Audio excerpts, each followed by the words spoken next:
platicar acerca de un tema muy interesante que sé que te va a gustar. Tiene que ver con el cambio de régimen matrimonial. Es decir, si tú estás casado por algún régimen, la ley contempla que tienes esta posibilidad y la oportunidad de cambiarlo. Vamos a ver bajo qué circunstancias, vamos a ver cuál es el procedimiento, vamos a ver qué nos dice nuestro código del Estado, Código Civil en el Estado, para que nuestro invitado nos lo explique, y si tú tienes alguna duda al respecto, pues lo puedas resolver esta tarde de martes de Derecho Familiar. ¿Cómo estás? ¿Cómo te pinta la semana aquí en Guadalajara? Si nos sintonizas a través del 1040 de AM, está haciendo mucho calor en la zona metropolitana, se siente definitivamente el arribo de la primavera. Si estás en Austin, Texas, 95.1 de FM, ¿cómo estás viviendo tu día? ¿Cómo va? ¿Cómo transcurre? ¿Ya estás en la oficina o estás en algún traslado de un sitio a otro? ¿Estás en tu hogar? En cualquiera de tus actividades, muchas gracias por estar con nosotros. Muchas gracias también por estar sintonizándonos a través de internet, www.radiomujer.com.mx. La sala de Platicando en Familia está a tu disposición. Aquí podemos estar en contacto. Te voy a proporcionar nuestras líneas. Si es la primera vez que nos sintonizas, este es un programa de corte familiar en donde tenemos los días clasificados por materias, es decir, los lunes tenemos el orden de la psiquiatría con un colaborador, el doctor Mario Alberto Aguilar. Los martes es de Derecho Familiar. Los miércoles tenemos escuela para padres y también aquellas personas que son cuidadores de niños. Los jueves tenemos crecimiento familiar y los viernes desarrollo humano. Nuestras líneas telefónicas para que estés en contacto si hay algún tema que quieras sugerirnos o que te interese y tienes una duda. En Guadalajara es 31 22 11 90, 36 47 18 83. En Austin, Texas, 512 215 49 09. Por medios de contacto no paramos. También estamos en Facebook, Mujer el Sexto Sentido, y Twitter, @enfamilia 1040, para que pues no lo pienses mucho y te contactes con nosotros, nos dejen saludos y nos digas cuál es el tema que en este momento te gustaría escuchar. Esta tarde, como te comento, matrimonio, los régimen, todas estas formas y cambio de régimen matrimonial, los bienes.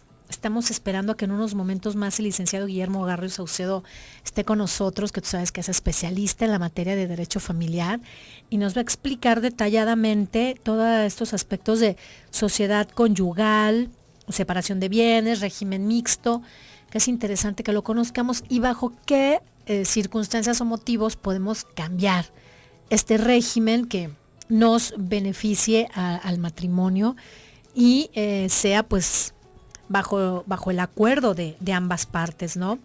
Qué gusto poder estar contigo, qué gusto poder compartir, poder cambiar el matrimonio de separación de bienes a sociedad conyugal y viceversa. Es una posibilidad ahora en nuestro estado.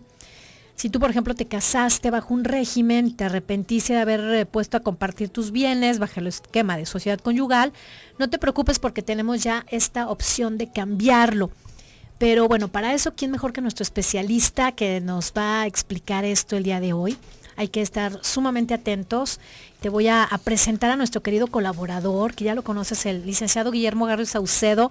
Él es abogado familiar, experto en la materia, con un currículum que lo precede, pues muy amplio.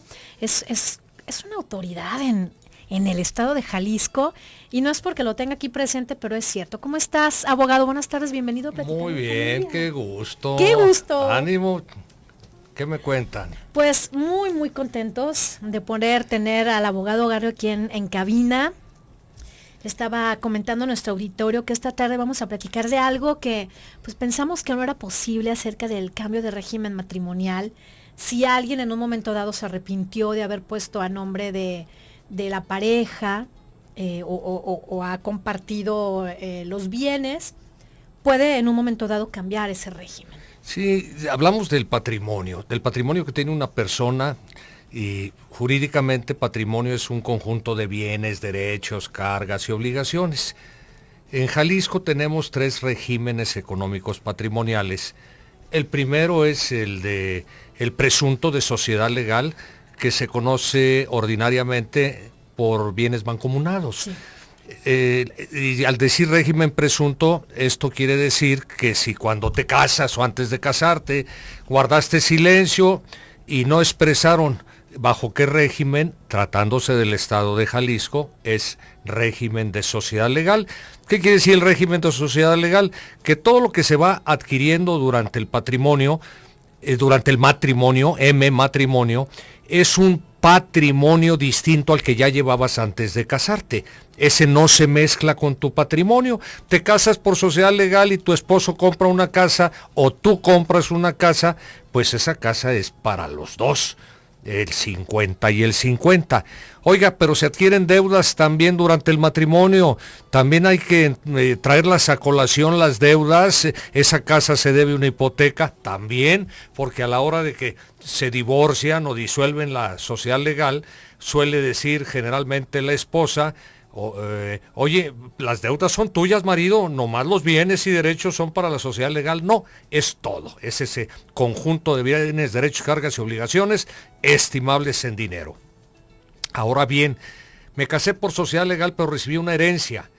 ¿Entra también a este nuevo patrimonio segundo que estoy formando con mi esposa, o es del patrimonio anterior? Por supuesto que no entra al patrimonio con tu esposa o con tu esposo, eso es independiente. Oiga, y si fue un legado es cuando es de cosa cierta y determinada, también a través de un testamento, tampoco entra, es a la sociedad legal. Oiga, y si fue por donación de mi papá, o de un tío, o de una tía, o de un tercero, esa donación entra al patrimonio de la sociedad legal, tampoco. Eso queda fuera del patrimonio de la sociedad legal. Oiga, y si yo compré una casa con un contrato preparatorio de compraventa y resulta que quien me vendió no era el dueño y yo demando la usucapión para que por ley se declare que soy propietario, aun cuando el que me vendió no era el dueño, pero yo estuve ahí 10 años en forma pacífica, continua, pública, de buena fe 5 años, mala fe 10 años. ¿Puedo ser yo dueño si tengo ese título en concepto de propietario y ese título es de fecha cierta? Ratificamos el contrato ante notario, lo inscribimos en el registro público, en catastro, o murió uno de los contrayentes, ¿eso es la fecha cierta? Sí. Y entonces yo demando la usucapión, pero ya estoy casado. El contrato, repito, fue antes de casarme y el juez me declara dueño ya casado por ley que declaró procedente la acción de usucapión. ¿Le toca la mitad a la esposa? No, porque dice la ley que los bienes que se poseen antes a título de dueño, aun cuando después te hagan dueño ya casado, no entra tampoco a formar parte del patrimonio. Oiga, ¿y qué pasa si abandona el domicilio conyugal el rufián por irse con otra persona de vago? Y están casados por sociedad legal y después de 10 años regresa y dice: a ver, viejita, ¿qué compraste?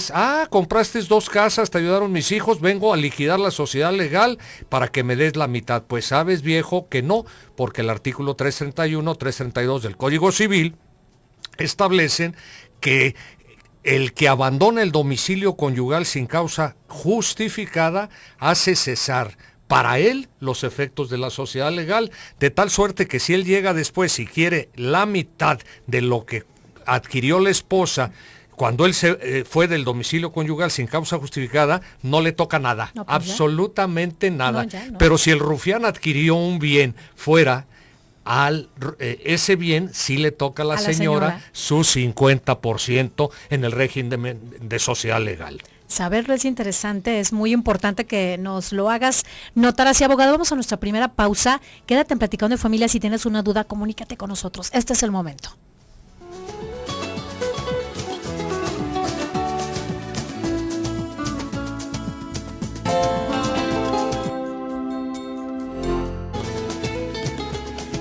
Estamos al aire en Platicando en Familia a las 4 de la tarde con 19 minutos, martes de Derecho Familiar, interesante tema que estamos tratando el día de hoy. Ni te cases ni te embarques. Martes, ni te cases ni te embarques, es verdad, no recordaba ese dicho tan viejo y tan famoso. Por algo será. Claro, ¿no? hay que casarnos en sábado. En sábados o viernes. O en viernes ya, ¿no? Y el fin de semana lo hacemos largo. Por supuesto. Hoy el abogado Guillermo Garro Saucedo, quien es experto en el tema de derecho familiar, y nos está pues desarrollando y explicando detenidamente el cambio de régimen matrimonial. Cuándo, bajo qué situaciones, ya nos explicaba el abogado que si se va el marido, pasa el tiempo. Se suspende la sociedad legal sí. para los efectos que beneficien al esposo, a la esposa, el que haya permanecido en el hogar conyugal, en el núcleo, sí. Y hace cesar los efectos para el rufián que abandonó, de tal suerte que si él regresa y quiere reclamar la mitad de la casa, él ya no le toca, más sí le toca. Si él en su viaje que se fue de honeymoon con una novia y compra una casa por allá en otro estado, en este estado, a ella sí le tocaría el 50%. Sí. Para ella sí sigue vigente la sociedad legal. Y ahora, el cambio de régimen puede hacerse después de casado. Escogimos casarnos por sociedad legal. Pero fíjate que yo tengo un negocio de alto riesgo en el que puede venir una demanda laboral, créditos hipotecarios, y no quiero arriesgar el patrimonio de la familia. En este momento no tengo deudas absolutamente con nadie, entonces le propongo a mi esposa, oye, ¿qué te parece si nos cambiamos de régimen patrimonial por el de separación de bienes? Para que en el caso de que yo tuviera un fracaso económico, no les toque a ustedes el embargo de bienes que son propiedad de la sociedad legal y que pueden embargar hasta el 50%. Entonces, o por cualquier causa, ahorita estoy dando un pretexto, pero basta la simple voluntad de cualquiera de los dos cónyuges para poder cambiar el régimen patrimonial de sociedad legal o al de separación de bienes, que tiene dos modalidades, separación absoluta o separación parcial. Y también hay otro tercer régimen patrimonial económico que se llama de sociedad conyugal. El régimen de sociedad conyugal, por ejemplo, en la Ciudad de México no tienen sociedad legal, nomás tienen sociedad conyugal y separación de bienes. Sí. Cada estado de la República es libre para poner la legislación que el Congreso local estime más pertinente. Se reserva a los estados, a las 32 entidades federativas, la facultad de tener su propia legislación. Entonces, así como dije que Jalisco el régimen presunto es el de sociedad legal, pues si vamos a Zacatecas el régimen presunto es el de separación de bienes. Si guardan silencio se entiende que es de separación de bienes y que lo que adquiere cada uno es de cada uno y no se mezclan esos patrimonios. Hasta ahí nos vamos entendiendo. Ahora, ¿cómo puedo hacer jurídicamente ese cambio de régimen? Licenciado, me casé por sociedad legal y lo quiero por separación de bienes.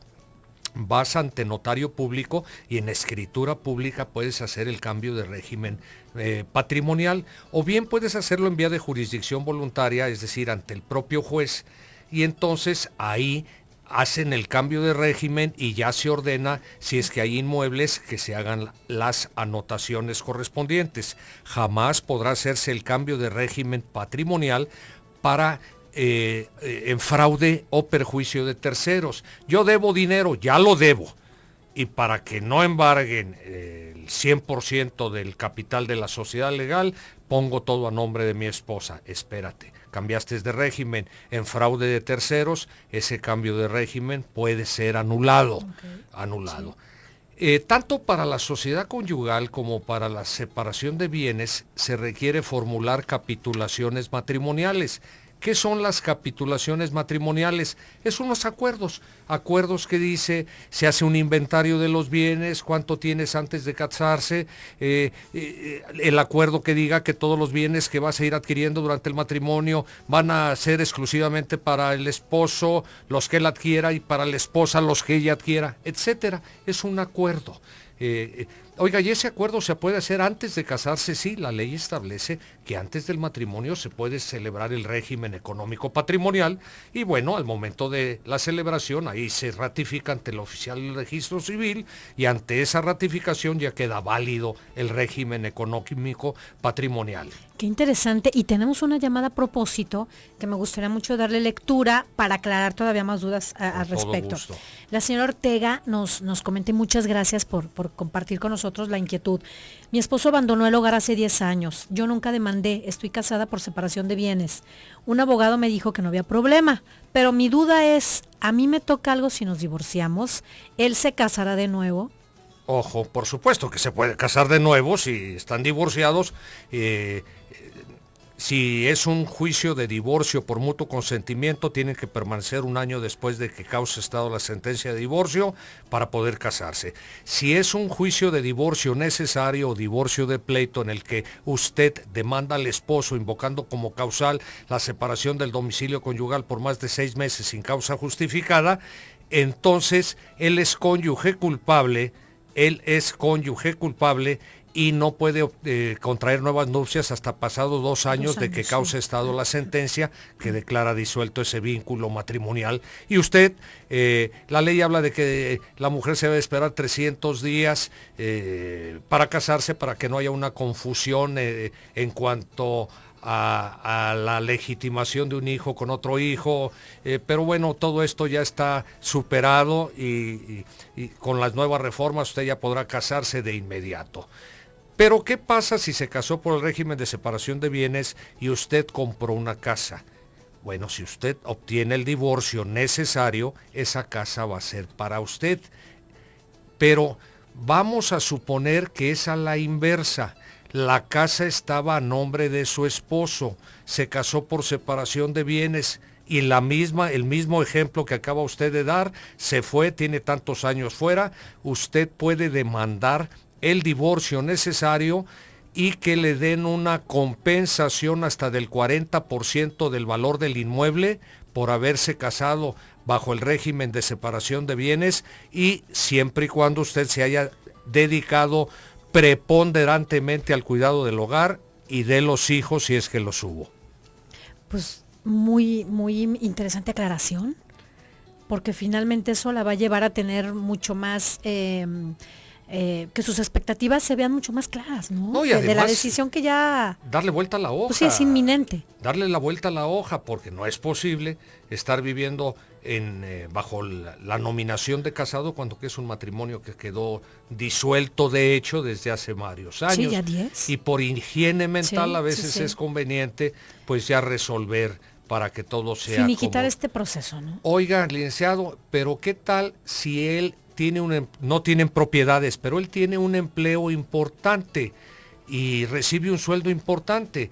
En el caso de la señora que habló, pues ahí no hay que pedir la compensación, ahí se demanda el pago de alimentos y como es cónyuge culpable por haber abandonado, tendrá obligación de proporcionarle alimentos a usted de por vida, siempre y cuando no contraiga nuevas nupcias o viva con otra persona como si fuese su cónyuge, y que carezca usted de bienes y de ingresos propios, porque aún siendo él cónyuge culpable, si usted tiene un buen empleo, tiene propiedades, aún siendo cónyuge culpable, ya no tendría la obligación de proporcionar la pensión alimenticia para usted. Para los hijos, hasta que terminen su carrera en un grado a nivel licenciatura, tendrá él la obligación de estarle proporcionando. ¿Y qué pasa si no proporciona alimentos? Es un delito tipificado bajo la nominación abandono de familiares y tendría que una condena hasta de 4 años de prisión. Y además pagar lo que no pagó por concepto de pensión alimenticia. Y además no puede salir del país con la reforma a la ley de inmigración, al artículo 48 bis, cuando dejan de proporcionar alimentos por más de 60 días. Hace un momento estábamos hablando en el primer bloque y mencionaste abogado usucapión. Nuestro auditorio tiene duda. ¿De qué es eso? ¿Qué es eso? ¿Cómo lo podemos aplicar? ¿Cuál es la definición? Antes del 14 de septiembre de 95, 14 de septiembre de 95 entró en vigor el nuevo Código Civil, se llamaba o se denominaba prescripción positiva o prescripción adquisitiva. Ahora cambia la nominación a usucapión. Ya explicaré más adelante, si me da tiempo, la razón por la cual el legislador cambió la semántica. Pero es una forma de ser propietario de un inmueble teniendo la posesión en concepto de dueño, en forma pacífica, continua, pública y de buena o de mala fe, en el siguiente segmento ampliaré este concepto. Perfecto, vamos a una pausa, no tardamos. Estás en Platicando en Familia de Radio Mujer.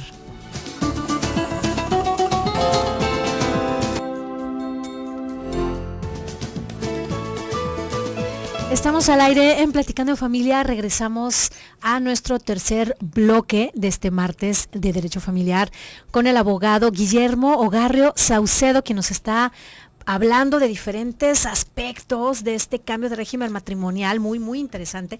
Antes de irnos al corte, estábamos platicando acerca de usucapión. Sí, es una forma de convertirte en propietario por ley, por disposición de la ley. Normalmente te conviertes propietario por una compraventa, por una donación, por una permuta, por una herencia, en un remate por una adjudicación.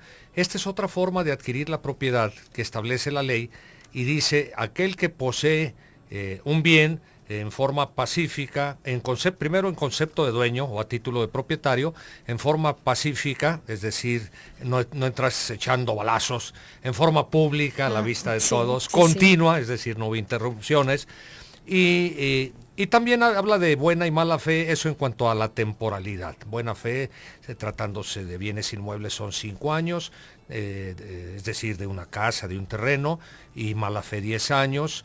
Si es un terreno rústico y no se siembra, aumenta una tercera parte. Y en bienes muebles, un auto, por ejemplo, son 3 años buena fe, 5 años mala fe. Y te repito, es una forma por la cual la ley te hace propietario. Te pongo un ejemplo, yo compro una casa, celebro el contrato de compraventa y el contrato de compraventa lo ratificamos ante notario público, o el contrato de compraventa lo inscribo en catastro, o el contrato de compraventa lo inscribo en el registro público, compraventa privado, en una hoja ordinaria, o bien una de las partes contratantes fallece, dice la Suprema Corte, que esa es una de las formas de acreditar la fecha cierta, que también es un requisito para la procedencia de la usucapión, para que la gente no esté inventando contratitos y que digan, no, yo tengo 10 años o 12 años o 15 años poseyendo a título de dueño. Esto se daba mucho, por ejemplo, en un terreno que le dejaban a un velador para que cuidara. El velador vivía 20 años y después iba con un abogado, inventaban un contrato privado de compraventa o de donación y demandaban al dueño diciéndole, ya soy dueño porque sí, he poseído a título de dueño, pero como el contrato no es de fecha cierta, que es un requisito indispensable, entonces no procede la acción. Pero si a mí me vende una persona y yo creo que es propietario y después veo que no es propietario, entonces duré 15 años o 10 o 11 años y soy de mala fe, o 7 años soy de buena fe, yo puedo acudir ante el juez y demandar a quien aparece en el registro público de la propiedad como dueño para que por ley se declare que soy yo el dueño, porque operó a mi favor la usucapión, antes llamada prescripción positiva o prescripción adquisitiva. De aquí la recomendación a todos los que nos están escuchando, para que cuando presten un inmueble o un mueble, siempre elaboren un contrato para que quien tiene, por ejemplo, como arrendatario 15, 20 o 30 años, jamás podrá demandar la usucapión, porque carece del animus domini, es decir, del aspecto psicológico de conducirte como propietario, que nada más se da en la posesión originaria cuando es un título de compraventa, de donación, etcétera. Pero cuando es una posesión derivada, arrendatario, comodatario, entonces jamás podrá convertirse como propietario a través de la usucapión. Entonces es una recomendación, sí, para claro, la gente que nos oye, voy a tener un velador, bueno, hazle un contrato en el que le prestas como dato para que él viva ahí, y así no tienes el problema que el día de mañana quiera declararse dueño y acudir ante el juez para que te demande diciendo que operó la usucapión. Ya ahorita de buena fe no. Buena fe no. No, por supuesto. Es mucho mejor prever. La buena fe se presume, el que afirma que tiene la mala fe tiene la carga de la prueba. Pero en este caso, bueno, lo idóneo es ir con un abogado para que hagas un contratito y no tengas problemas a futuro. Hace un momento nos habló la señora Ortega, ya le contestabas y le decías pues cuáles serían como estos pasos a seguir, y además la recomendación de su pregunta, y nos vuelve a llamar y nos aclara. Mi esposo tiene bienes raíces. Los cambió a nombre de su papá. A su vez, el señor se los escrituró como herencia. Ya murió el papá, habrá que preguntarle, porque no se escrituran por herencia. Se otorga el testamento, ya una vez que fallece el autor del testamento, se transmiten por herencia al heredero o al legatario. Aquí se trata de legados del esposo. Pero si el suegro todavía vive, todavía no es dueño y todavía el suegro aparece como dueño. Entonces ella todavía tendría la facultad de promover la nulidad de esas escrituras, argumentando que lo hizo para sacar del patrimonio y que no tuviera derecho al 40% de indemnización que establece el artículo 417 bis del Código Civil del Estado, que entró en vigor el pasado 9 de octubre del 2013. 2013 apenas. Así es. Ella no tiene propiedades, no trabaja. Se dedicó al cuidado del hogar. Cuidado del hogar. Entonces sí. ella tendrá que elegir entre demandar por una pensión alimenticia o demandar por el 40%, pero previamente demandar la nulidad de esos actos jurídicos en el que el esposo le transmitió al papá para dejar sin patrimonio al demandado, al esposo. Tenemos muchas dudas. Ánimo.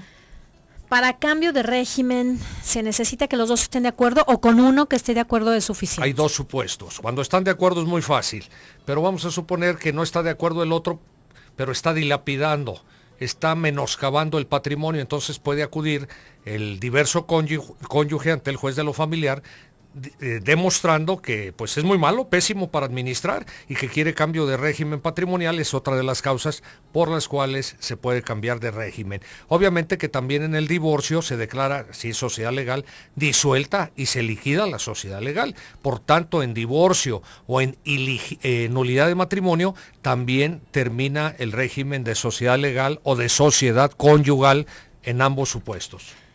¿Qué sucedería a la persona si no respeta el tiempo establecido y se casa antes? Bien, antiguamente, antes del 14 de septiembre de 95, se decía que no podría casarse si era mutuo consentimiento, ambos cónyuges que quedaron divorciados hasta transcurrido un año. En el cónyuge culpable 2 años, el inocente se podía casar al día siguiente. Y si no respetaba, el Código Civil señalaba, es ilícito, pero no nulo el matrimonio. ¿Qué consecuencia jurídica acarreaba la ilicitud? Bueno, pues que si era acreedor una sanción de una multa y se acababa. Pero el nuevo matrimonio válido 100%.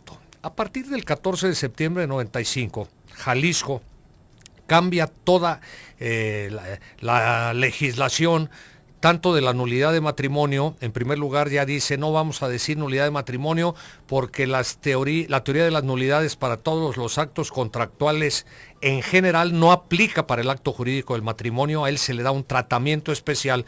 Por tanto, la semántica se cambia y ahora no vamos a hablar de nulidad de matrimonio, vamos a hablar de ilegitimidad matrimonial. Ilegitimidad matrimonial con 2 modalidades, por ineficacia y por invalidez.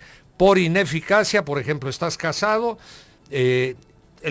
tu esposo se vuelve a casar, el segundo matrimonio es ilegítimo por ineficacia, no puede jamás convalidarse por el transcurso del tiempo y hay diversas formas de nulidad por ineficacia o ilegitimidad por ineficacia. Luego viene otro bloque, ilegitimidad por invalidez. Oye, me casé pero obligado. Me pusieron la pistola que mataban a mi mamá y a mí si no me casaba. Por supuesto me casé. Cuando cesa la violencia, yo tengo un término fatal de 60 días para demandar la ilegitimidad del matrimonio. Si no la demando, ese matrimonio queda convalidado por no haber demandado. Igual cuando hay error en la persona, hay varios supuestos que la ley establece de ilegitimidad por invalidez que se equipara a la nulidad relativa, es decir, ese acto jurídico matrimonial sí puede convalidarse. Mas, sin embargo, el de ilegitimidad por ineficacia se equiparan a la nulidad absoluta y jamás se puede convalidar ese segundo matrimonio por ningún motivo. Y luego viene el tercer bloque, la ilicitud matrimonial, que dije que antes del 14 de septiembre decía, es ilícito pero no nulo. Y en este nuevo capítulo de ilicitud, cuando no se cumple con las solemnidades o formalidades para contraer el matrimonio, dice cualquiera que quiera demostrar que no ha habido matrimonio puede demandar la ilicitud por falta de formalidades. Y también ahí meten el segundo supuesto cuando se casan sin haber transcurrido los términos que establece la ley o que establece la condena en la sentencia. Pero no dice la sanción. Por lo tanto, si no dice la sanción, aplicaríamos el mismo criterio, Pero bueno, la recomendación cuando alguien ya está urgido de casarse, vete y cásate a Colima, a Michoacán, a Aguascalientes, a Nayarit, porque ahí sigue la misma redacción de es ilícito, pero no nulo el matrimonio. Wow. Vamos a una pausa. Qué interesantes conceptos, qué interesante tema. No tardamos, estás en Platicando en Familia, por supuesto, de Radio Mujer.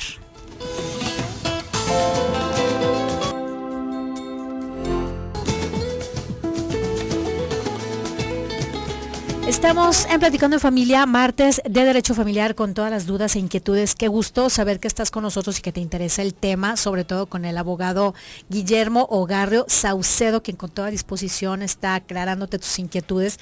Abogado, antes de entrar a un tema muy interesante para todas nuestras queridas y queridos amigos que viven en Estados Unidos, que se fueron de aquí de México, vamos a dar lectura a 2 llamadas. Con la todo primera, gusto. y de hecho esta lectura viene de una persona de Austin, Texas, Alicia, que es mi tocaya, y nos dice: cuando se nombra un heredero universal, ¿alguien le puede quitar la herencia? Ojo, sí le pueden quitar la herencia por diferentes motivos. El primero, si se declara nulo el testamento, es un testamento que no se llevó a cabo con las formalidades que establece la ley.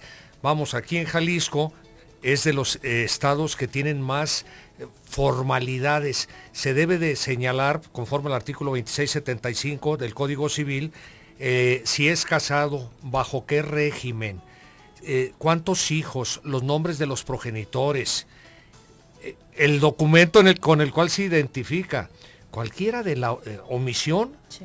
acarrea la nulidad absoluta del testamento, porque aquí no hay nulidad relativa, ni modo que levantemos al muerto para que convalide el testamento posteriormente con un acto jurídico, imposible. Y esta tesis la sostiene el doctor Julián Huitrón Fuentevilla, promotor de los Congresos Mundiales de Derecho Familiar, a los cuales he asistido algunos.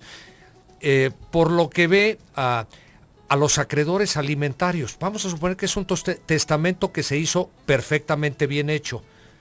La persona, porque también se puede anular un testamento cuando lo otorga una persona que no está bien de sus facultades mentales. Hay un trámite especial, ya dedicaremos un programa para esto, para otorgar un testamento cuando una persona se le declara el estado de interdicción o está mal de sus facultades mentales. En un intervalo de lucidez puede otorgar el testamento, pero si no se otorgó con esas formalidades especiales y va y otorga su testamento, esa persona que está mal de sus facultades mentales, ese testamento también es nulo. Si el testamento no se hace constar a la hora de inicio y la hora en que termina, también el testamento es nulo. Si no se hace constar el día, la hora y lugar en que se otorga el testamento, ese testamento es nulo.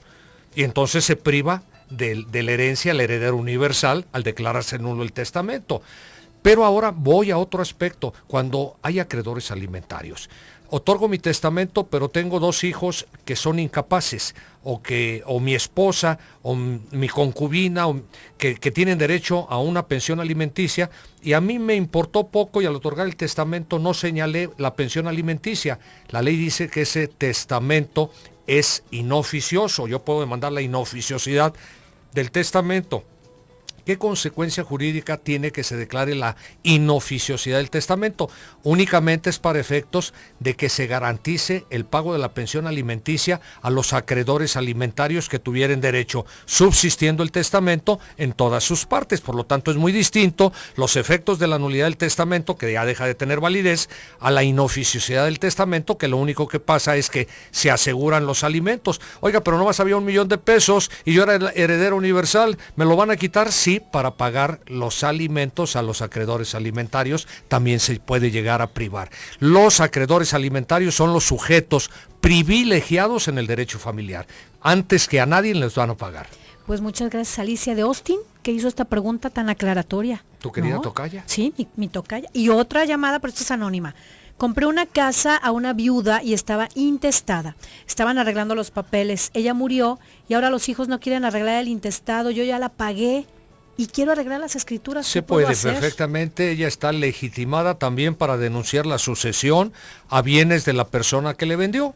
Y entonces se nombra una albacea provisional, se demanda la sucesión, se llama acción pro forma, para que un juez condene al otorgamiento de la escritura, y si ellos no firman, el juez firma en rebeldía de la sucesión. Y hablando de régimen matrimonial, a ver, yo tengo una pregunta. ¿Qué pasa si se casan las personas en México y después se van a vivir, o una de ellas se va a vivir a Estados Unidos y allá adquiere un bien? Vamos a poner el caso ahorita más común de matrimonio se celebra en México bajo el régimen de separación de bienes. Se van a California. En el estado de California es como Jalisco, se entiende que todo lo que se va adquiriendo es de los dos, como sociedad legal, como bienes mancomunados, salvo que existan contratos prematrimoniales. También California prevé contratos prematrimoniales para que pudiera en un momento dado decirse esto es tuyo y esto es mío. Pero aún casándose en Jalisco, bajo el régimen de separación de bienes y yéndose a vivir a Estados Unidos bajo el régimen, compran una casa, aplica para la casa la legislación estadounidense. Mas, sin embargo, existe por ahí un asunto, porque ellos se basan en casos, el caso... el nombre creo que es Hernández contra Hernández, podría ser Salazar contra Salazar o Hernández contra Hernández, no estoy cierto de los nombres, pero es más o menos uno de esos dos nombres, que estableció que si el régimen económico patrimonial en Jalisco o en Nayarit o en México se celebró con todos los requisitos que la ley establece en el lugar que se celebra el matrimonio, no obstante que ese bien se hubiera adquirido en Estados Unidos, en California, y que se supone que sería para los dos, se tendría que respetar el régimen de separación de bienes. Pero bueno, tiene varios requisitos, estos son los más genéricos, con esto ya tienen pistas por dónde caminar. Otra llamada. Con todo gusto. ¿Qué derechos tiene una concubina que ya tenía hijos? El Código Civil establece dos supuestos. El caso de la concubina o concubinario, porque los derechos son iguales, cuando han vivido durante 5 años o 3 años cuando procrean hijos, ya tiene derecho a heredar. Y tiene más no a una pensión alimenticia en Jalisco todavía. Qué crueles somos. Sí. El único estado de la República donde los concubinos no tienen derecho a otorgarse alimentos. Para los hijos sí, son sagrados. Pero vamos a suponer que ya tiene viviendo 5 años con una persona o 3 años, procrearon hijos y fallece la concubina o concubinario.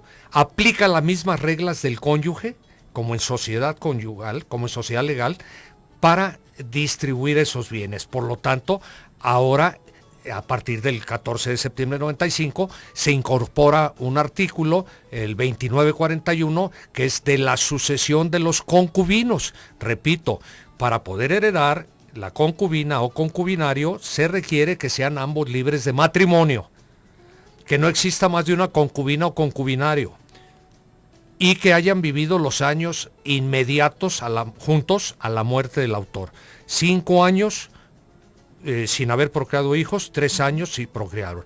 Pero para el pago de alimentos nos vamos al artículo 2984 y 2988 del Código Civil. 2984, fracción última, dice a la persona que vivió con el testador, es decir, nada más en la sucesión testamentaria hay obligación de proporcionar alimentos, a la persona que vivió con el testador durante los 5 años que precedieron a la muerte, o con quien procreó hijos, ya se quita los 3 años, para heredar sí 3 años cuando hay hijos, para alimentos si tenían un hijo y 1 año de vivir juntos, ya tiene derecho a una pensión alimenticia, se convierte en acreedor alimentario él o la cuando hay hijos. Sí.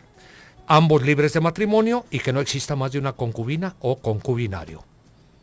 Genial. Bueno, tenemos todas estas explicaciones para aclarar tantas dudas que de repente surgen y que no sabemos en tal o cual caso se puede beneficiar con el apoyo de la ley, con todo este respaldo, ¿no? Siempre hay que buscar asesoría de un profesional especialista en la materia. Ya se acabó el todólogo, mi querida Alicia. No, claro. A mí me metes a materia laboral, materia penal y soy un neófito, ignorante. No, pero es interesante esto. Siempre la recomendación es busca un profesional en la materia, en el área correspondiente, para no irnos con el Vox Populi, ¿no? Y por último, yo subrayo a todos los radioescuchas que siempre se asesoren cuando vayan a celebrar un contrato, a contraer matrimonio, de un buen abogado para evitar problemas a futuro. Más vale ser preventivo que después curativo, que te va a costar más caro. Abogado, sus datos. 36 33 30 49 y terminación 44. Correo electrónico ogarrioyasoc como asociados @hotmail.com. Muchas gracias, abogado Guillermo Ogarrio Saucedo. Muchas gracias, mi querida Alicia. Y un gusto. Más gusto a mí y a todo el auditorio que tuvo la paciencia. Nos vamos, quédate en casa con Leti, con mi querida amiga y compañera Leti Orozco de Huerta. Mañana, Escuela para Padres. Quédate en la programación de Radio Mujer.